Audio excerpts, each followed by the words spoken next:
Real numbers. Let us move on to the decimal expansion of rational and irrational numbers. So here is a chart. Look at this chart carefully. So if I talk about the types of numbers, there are two types of numbers basically.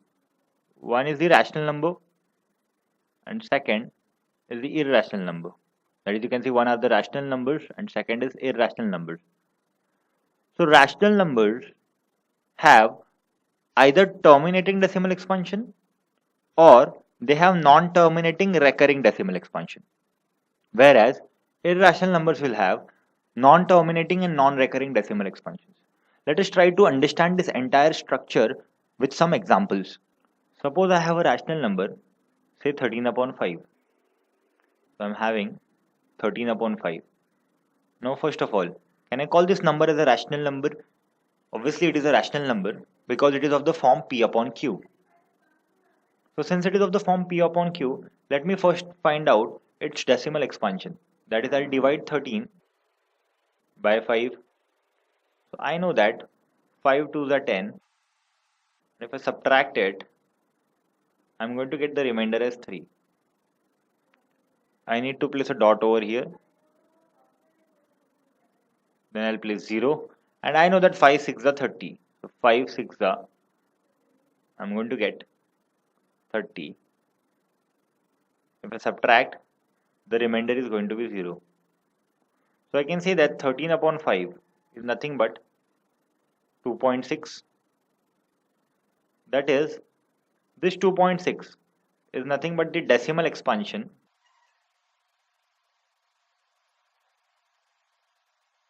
2.6 is nothing but the decimal expansion of 13 upon 5. Similarly, let us take one more example. Suppose I have 27 upon 8. So again I need to divide 27 by 8. We'll get 8 3 the 24.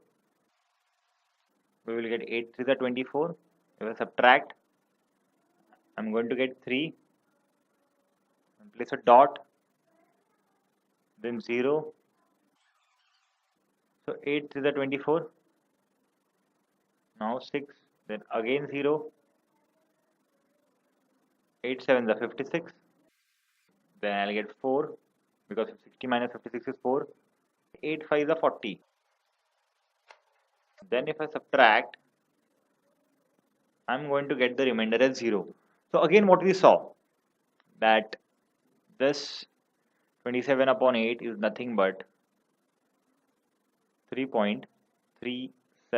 So it is 3.375. So in both the cases, the remainder, if you observe properly, is 0. So here also the remainder is 0. Here also the remainder is 0. So remainder in both the cases is 0. Now I'll take an example of rational number where the remainder is not 0. And then let us try to find out the difference between these two rational numbers. Let us take a rational number. See, I take 14 upon 3. So again this is a rational number because it is of the form P upon Q. So let me divide 14 by 3. So if I divide this, I'll get 3 4s are 12. I need to subtract. I get the remainder as 2. Then I'll place a dot over here. Then 20. 3 6 are 18.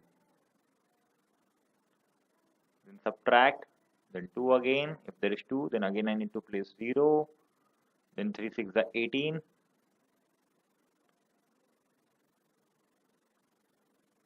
Then I'll get 2. Again I need to place a 0. Again I'll get 3 6 are 18. So what is happening? We can clearly see that the remainder is not 0 in this case. So we have 14 upon 3 as 4.666 and so on. So can you find out the difference between the first two examples and the third example? Yes, it is simple. In the first two examples, the remainder was 0 and now we are not getting the remainder as 0. This is going to be 2 on and on. This is going to move further. The entire procedure will repeat and every time you are going to get 2 as the remainder. So what is the difference between these two rational numbers? 13 upon 5 is also a rational number. 27 upon 8 is also a rational number. And 14 upon 3 is also a rational number. But the first two rational numbers, the decimal expansion of such rational numbers is called as terminating.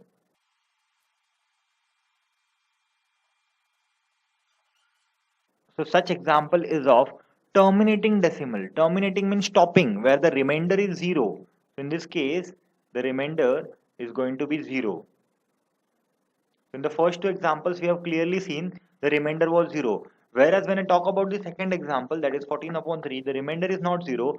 Such decimal expansion is called as non-terminating. Terminating means stopping, non-terminating means non-stopping. So this is non-terminating.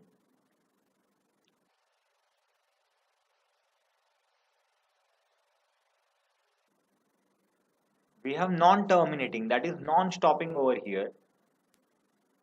We have non-terminating and as well as non-stopping as well as recurring. What is this recurring? It is non-stopping as well as it is repeating. That is the difference between terminating decimal expansion and non-terminating but recurring decimal expansion. Now we will see what are the decimal expansion of irrational numbers. Irrational numbers are those numbers which cannot be represented in the form of p upon q. So first of all, there is no number which can be written in p upon q form. That means irrational number cannot be a fraction. So decimal expansions of irrational numbers are generally of the form which are non-terminating as well as non-recurring. So there are two conditions: non-terminating.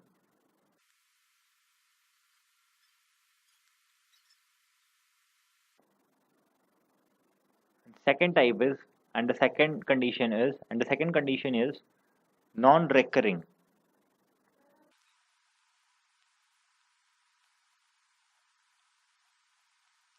So how can that number exactly be? Which is non-terminating. Non-terminating means non-stopping, and non-recurring means non-repeating. So a number which is non-stopping, so I can say non-stop, right? And it is not repeating, so I can say non-repeating.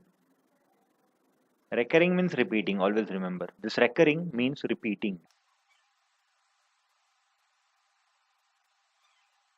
So I'll give you one example. Look at this example very carefully. If I have something like this, there is a number, say 3.20200, then 20000, and so on. Observe this number very carefully. Is it stopping anywhere? This is non-stopping. This is going to move in this direction. Is it repeating? It is not repeating as well. I'm not talking about the number repeating 2. See the format. First is 20, then is 200, then is 2000, then is 20,000. So none of the numbers are exactly repeating. So they are not recurring. If it was like this, say 3.20,